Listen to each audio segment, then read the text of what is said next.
ಹಾಡು ನೋಡಿದ್ಮೇಲೆ ಮಾತಾಡೋಕ್ಕೇನೂ ಇಲ್ಲ ಆ್ಯಕ್ಚುಲಿ. ಇಲ್ಲಿ ಕವಿರಾಜ್ ಅವರ ಮಾತುಗಳೇ ಅದ್ಭುತವಾಗಿತ್ತು. ಆಮೇಲೆ ನಮ್ಮ ಪೂರ್ಣ ಆ್ಯಂಡ್ ಇಡೀ ತಂಡ ಒಟ್ಟಾರೆಯಾಗಿ ಸಿನಿಮಾ ಹೊಸದಷ್ಟೇ, ಅನುಭವ ಯಾರಿಗೂ ಏನು ಹೊಸದಲ್ಲ. ಎಲ್ಲರೂ ಅನುಭವಿಸ್ತಾರೆ ಇಲ್ಲಿರೋರು, ಭಾಳ ಚೆನ್ನಾಗಿ ತಿಳ್ಕೊಂಡಿರೋರು, ಜರ್ನಿ ಮಾಡಿರೋರು, ಕಷ್ಟಗಳನ್ನ ನೋಡಿರೋರು, ಬದುಕಲ್ಲಿ ಸಹಿಸ್ಕೊಂಡವರು, ಸೋತವರು, ಸೋಲು ಉಂಡವರು, ಕೆಳಗೆ ಬಗ್ಗದವರು, ಬಾಗದವರು ಎಲ್ಲರೂ ನಮ್ಮ ಜೊತೆಗಿದ್ದಾರೆ ಇವತ್ತು. ಅದರಲ್ಲಿ ನಾನು ನಿಮ್ಮಲ್ಲಿ ಒಬ್ಬ, ನಾನು ಹೊರತಲ್ಲ ನಿಮಗೆ. ಆ್ಯಂಡ್ ಅಫ್ಕೋರ್ಸ್ ಒಂದೊಂದು ವರ್ಗದಲ್ಲಿ ನಾವೆಲ್ಲರೂ ಒಂದೊಂದು ಕಡೆ ಎಲ್ಲರೂ ಬಾಗಿದ್ದೀವಿ, ಬೆನ್ನು ಬಾಗಿಸಿದ್ದೀವಿ. ನನಗೆ ಯಾಕೆ ರೋಷ ಆವೇಶ ಅಂತ ಎಲ್ಲರೂ ಕೇಳ್ತಾರೆ. ನನ್ನಲ್ಲಿ ಸ್ವಲ್ಪ ಕೋಪ ಜಾಸ್ತಿ, ಅದೇ ನನ್ನ ವೀಕ್ ಪಾಯಿಂಟ್ ಅಂತಲೂ ನಮ್ಮ ಪೂರ್ಣ ಮತ್ತೊಬ್ಬರು ಎಲ್ಲರೂ ಹೇಳ್ತಾ ಇರ್ತಾರೆ ನನಗೆ. ಅಂದರೆ ನನ್ನ ಕೋಪನೇ ನನಗೆ ವೀಕ್ ಪಾಯಿಂಟ್ ಅಂತ. ಅಫ್ಕೋರ್ಸ್ ಇರಲಿ, ನನ್ನ ಕೋಪ ಯಾಕೆ ಅಂತಂದರೆ ಸಮಾಜ ಯಾಕೆ ಹಿಂಗಿದೆ ಅಂತ ನನ್ನ ಕೋಪ. ಯಾಕೆ ಮನುಷ್ಯರೆಲ್ಲ ನಾವು ಯಾಕೆ ಹಿಂಗಿದ್ದೀವಿ ಅಂತ ಕೋಪ. ಯಾಕೆ ನಾವೆಲ್ಲರೂ ಒಟ್ಟಾಗಿರೋಕ್ಕಾಗಲ್ಲ ಅಂತ ಕೋಪ. ಯಾಕೆ ಎಲ್ಲರೂ ನಾವು ಖುಷಿಯಾಗಿರೋಕ್ಕಾಗಲ್ಲ ಅಂತ ಕೋಪ. ಯಾಕೆ ನಾವೆಲ್ಲರೂ ಒಂದೇ ಅಂತ ಬದುಕೋಕ್ಕಾಗಲ್ಲ ಅಂತ ನನ್ನ ಕೋಪ.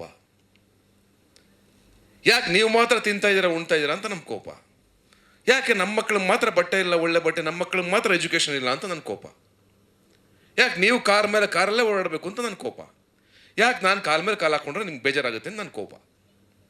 ನೀವು ಕಾಲ ಮೇಲೆ ಕಾಲು ಹಾಕೊಂಡು ಕೂತ್ಕೊಂಡಾಗ ನಾನು ಸುಮ್ಮನಿರಬೇಕು, ನಾನು ಕಾಲ ಮೇಲೆ ಕಾಲು ಹಾಕೊಂಡು ಕೂತ್ಕೊಂಡಾಗ ನಿಮ್ಗೆ ಯಾಕೆ ಈಗ ಹರ್ಟ್ ಆಗುತ್ತೆ, ಅದು ನನ್ನ ಕೋಪ. ಈ ಸಮಾನತೆಯನ್ನು ಅವತ್ತಿಂದ ಫೈಟ್ ಮಾಡ್ತಾ ಬಂದಿರೋದು ಮನುಷ್ಯ ಕುಲ. ಅದು ಅಂಬೇಡ್ಕರ್ ಒಬ್ಬರಲ್ಲ. ಭೂಮಿ ಯಾವಾಗ ಜನಿಸ್ತೋ ಅಲ್ಲಿಂದ ಅಸಮಾನತೆ ಶುರುವಾಯಿತು.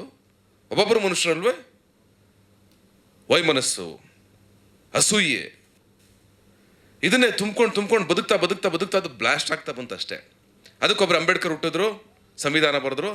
ಅಯ್ಯೋ ದಡ್ರ, ಏನ್ರಯ್ಯ ಇಷ್ಟೆಲ್ಲ ಕಡೆ ಹಿಡಿದಿದ್ದೀರಾ, ಫ್ಲೈಟು, ಮಣ್ಣು, ಮಸಿ, ಕ್ಯಾಮ್ರಾ, ಅದು ಇದು ಎಲ್ಲ ಕಡೆ ಹಿಡಿದಿದ್ದೀರಾ, ಏನ್ರೋ ದಡ್ರ, ನಿಮಗೊಂದು ಸಂವಿಧಾನ ಬರಿಬೇಕಲ್ರೋ, ನೀವೆಲ್ಲ ಆರಾಮಾಗಿರಿ ಅನ್ನೋದಕ್ಕೆ, ನೀವು ಖುಷಿಯಾಗಿರಿ, ಬಡ್ದಾಡಬೇಡಿ, ನೆಮ್ಮದಿಯಾಗಿರಿ ಅನ್ನೋದಕ್ಕೆ ನಿಮ್ಗೊಂದು ಸಂವಿಧಾನ ಬರಿಬೇಕಾ ಅಂತ ಅಂಬೇಡ್ಕರ್ ಬರೆದ್ರು. ಮಹಾತ್ಮರು ಬಂದರು, ಹುತಾತ್ಮರು ಬಂದರು, ದೊಡ್ಡ ದೊಡ್ಡ ವ್ಯಕ್ತಿಗಳು ಬಂದರು, ನಮ್ಮ ತಾಯಿ, ನಮ್ಮ ತಂದೆ, ಸುತ್ತ ಇರೋರು ಎಲ್ಲರೂ ಹೇಳಿದ್ರು ಬಡದಾಡ್ಬಿಡಿ ಕಣ್ರೆ, ನಾವೆಲ್ಲ ಒಂದೇ.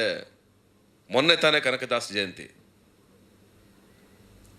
ಕುಲವೆಂದು ಹೊಡೆದಾಡಿದ್ರಿ, ನಿಮ್ಮ ಕುಲದ ನೆಲೆಯೇನಾದರೂ ಬಲ್ಲಿರ ಅಂತ ಯೋಗರಾಜ್ ಭಟ್ರು ಒಂದು ಹಾಡು ಬರೆದಿದ್ರು, ತುಂಬ ಚೆನ್ನಾಗಿದೆ, DNA ಅಂತ. ಆ ಹಾಡು ಯೂಟ್ಯೂಬಲ್ಲಿದೆ, ಕೇಳಿ, ಚೆನ್ನಾಗಿದೆ ಅದು. ನಮ್ಮ DNA ಮೂಲ ಹುಡುಕ್ತಾ ಹೊರಟ್ರೆ ನಾವು ಎಲ್ಲಿವರು ಅಂತ ಯಾರಿಗೂ ಗೊತ್ತಾಗಲ್ಲ.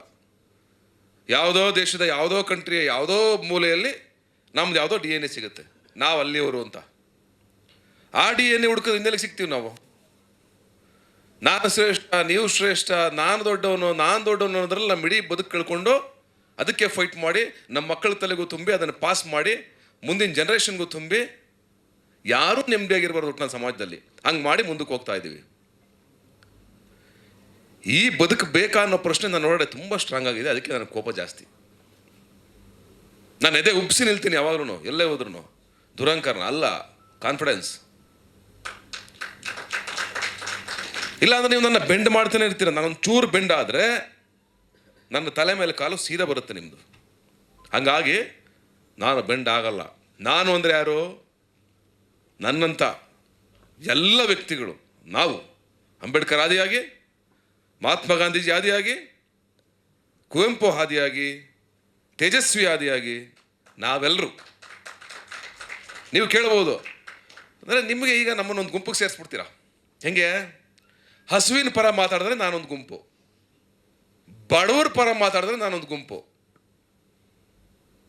ನಾನು ಒಂದು ವರ್ಣದ ವಿರೋಧಿಯಾಗಿ ಮಾತಾಡಿದ್ರೆ ಒಂದು ಗುಂಪು, ನಾನು ಸಮಾನತೆಯ ಪರವಾಗಿ ಮಾತಾಡಿದ್ರೆ ನಾನೊಂದು ಗುಂಪು. ಪರವಾಗಿಲ್ಲ, ನಾನು ಆ ಗುಂಪಲ್ಲಿರೋದಕ್ಕೆ ತುಂಬ ಹೆಮ್ಮೆ ಪಡ್ತೀನಿ. ಇದನ್ನು ವಿರೋಧಿಸೋರು ಎಷ್ಟೋ ಜನ ಬಂದ್ರು ಕತ್ತಿ ತಗೊಂಡು ಹೊಡೆದಾಡ್ತೀನಿ ಅಂತ ಹೇಳಲ್ಲ ನಾನು.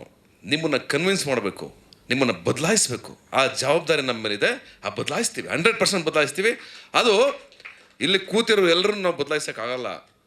ಇಬ್ಬರು ಎದ್ದಿರ್ತಾರಲ್ಲಿ, ನನ್ನಂಥವನು ಒಬ್ಬ ಇಲ್ಲಿ ಕೂತಿರ್ತಾನೆ, ಅಲ್ಲೊಬ್ಬರು ಕೂತಿರ್ತಾರೆ. ಅವರಷ್ಟು ಜನ ಇಡೀ ಸರ್ಕಲ್ನ ಕವರ್ ಮಾಡ್ತಾರೆ. ಅದೇ ನಂಬಿಕೆ. ಆ ನಂಬಿಕೆ ಮೇಲೇ ಇಡೀ ಭೂಮಿ ಬದುಕ್ತಾ ಇರೋದು. ಈ ಭೂಮಿ ಯಾರು ಸ್ವತ್ತು ಅಲ್ಲ, ಅದನ್ನು ಯಾವಾಗಲೂ ಹೇಳ್ತಾ ಇರ್ತೀನಿ ನಾನು. ನಾವೇ ಬಾರ್ಡರ್ ಹಾಕಿರೋದು, ನಾವೇ ಲೈನ್ ಹಾಕೊಂಡಿರೋದು, ನಾವೇ ಸೆಕ್ಯೂರಿಟಿ ಹಾಕೊಂಡಿರೋದು, ನಾವೇ ಭಯಸ್ಥರಾಗಿ ಸೆಕ್ಯೂರಿಟಿ ಹಾಕೊಂಡು ನಮ್ಮನ್ನು ನಾವು ಕಾಯ್ತಾ ಇರೋದು.